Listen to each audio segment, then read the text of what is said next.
Testing everyone, I'm your instructor Kevin G. Smith. Welcome to Critical Thinking in Science and Technology.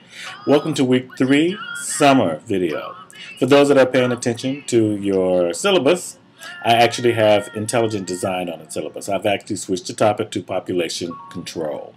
So, when you open up Moodle for week 3, you should already have on your screen week 3, human health and welfare. Do we have a population problem?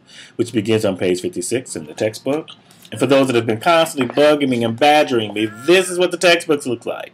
You can either get a physical copy or you can obtain a copy online. I actually make the book cheaper and smaller, so we're only using these articles for the next semester or two. So you should be thanking me, not yelling at me. If you need to know what the ISBN number is, it's right here. I'm kidding. You can always check with the bookstore. All right. So as usual, when we do this, I'll probably change this video and put up the new one. And then, of course, you have your regular read, think, seek, do, and reflect assignments, all due for next week. Open up the read. As you see, there's a checkbox there, so that means that you can check it off as being complete once you open it and read the information. Think or seek are both due on this coming Wednesday. Your do assignment is due on Saturday, and then your reflect assignment is due on Sunday. Or if your schedule doesn't work towards that, you can get everything done as long as you do it by next Sunday, a week from this current Sunday from my calendar. You should be fine because that's when I'm posting it. As a reminder, all assignments for week 2 are due today, so make sure you get them in. Make sure you get them in. Now, just to help out with my conversation a bit, I think I made a little video. Let's see. All right, or at least a PowerPoint presentation. So week 3 is all about do we have a world population? Do the world have a world population? Oh, I guess I should edit that. I'll do that right here on the screen. Okay. Do we have a population problem? Probably in the world. Boom. Yes or no, I'm not going to answer that question. That's what you're going to be doing for the next couple of weeks.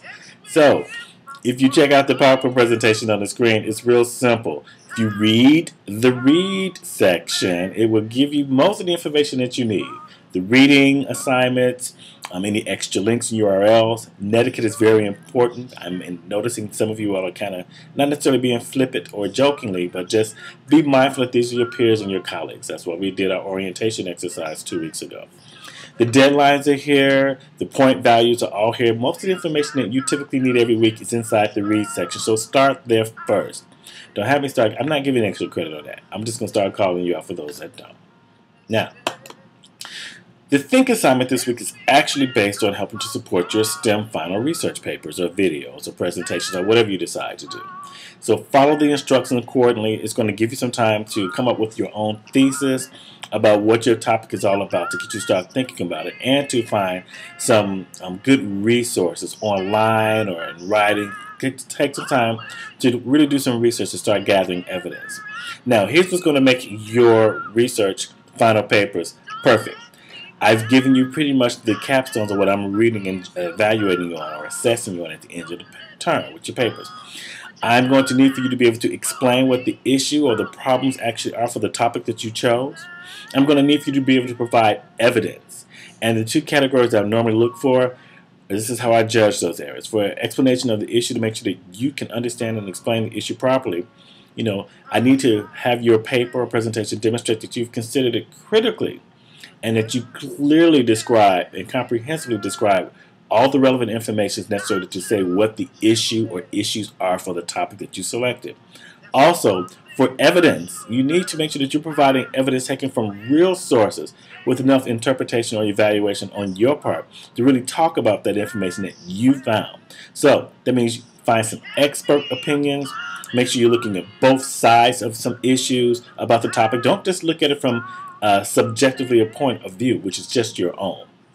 So if you put the effort in beginning this week or in the following weeks, but definitely come up with some good thesis or working thesis, and then your peers' assignment is to look at what you've proposed so far to do, and then maybe even write a question or two to suggest you what they're expecting for your paper to address. That's the exercise. It's part 1 and part 2. So read the instructions for the think assignment, and you should be fine.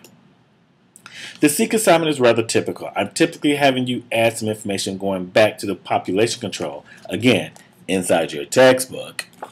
The population control issues. You're going to read both the yes and the no argument. So you're going to read pretty much a for argument and an against argument about population control.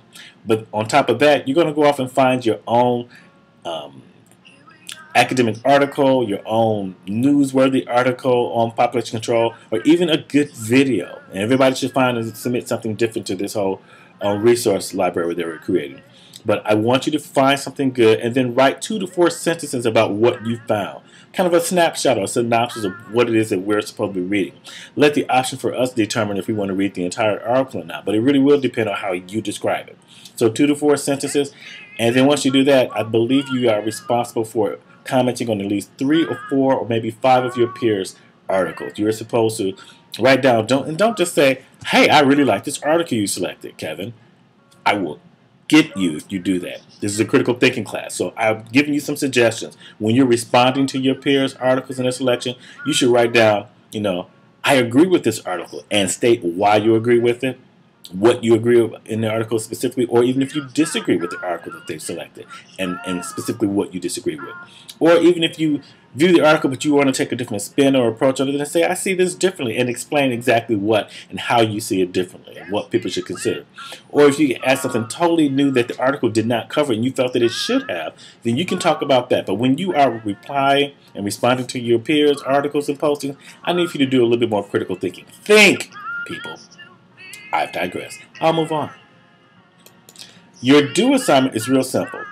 You're going to use the textbook to read both the yes and the no article. Textbook, textbook, textbook. Okay. Use the textbook. And then you're going to use the template that I provided for you. You don't have to do any major thinking. Use the template. You can download it. It should be in the Seek section. I also put it inside the instructions for you.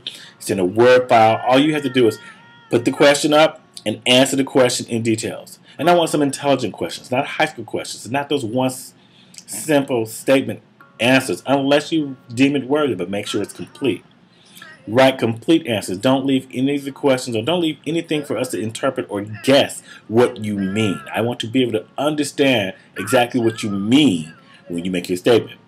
I also included a rubric for the do assignment, so use the rubric. And most importantly, the articles are due, the do assignments are due on Saturday at noon, this coming Saturday.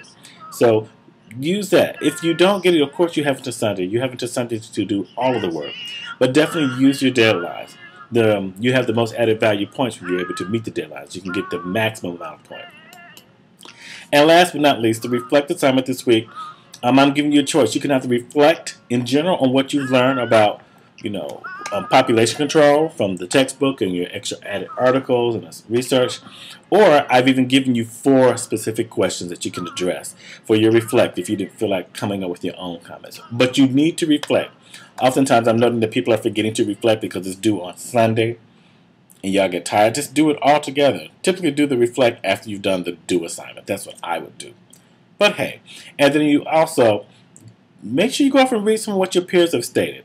He gives some really great information and things. I love it. Sometimes your peers can give you some fascinating insights and thoughts that you had not considered before. So that's my overview for what you need to do for week 3. I'm your instructor, Kevin Smith. On a final note, I'm going to end it. It happens to be this summer following on Father's Day. So that's when I'm putting up this doing. So I thought I'd put up a picture of me and my dad, who's doing better than he has been in the past. That's a picture from about 11 or 12 years ago from him.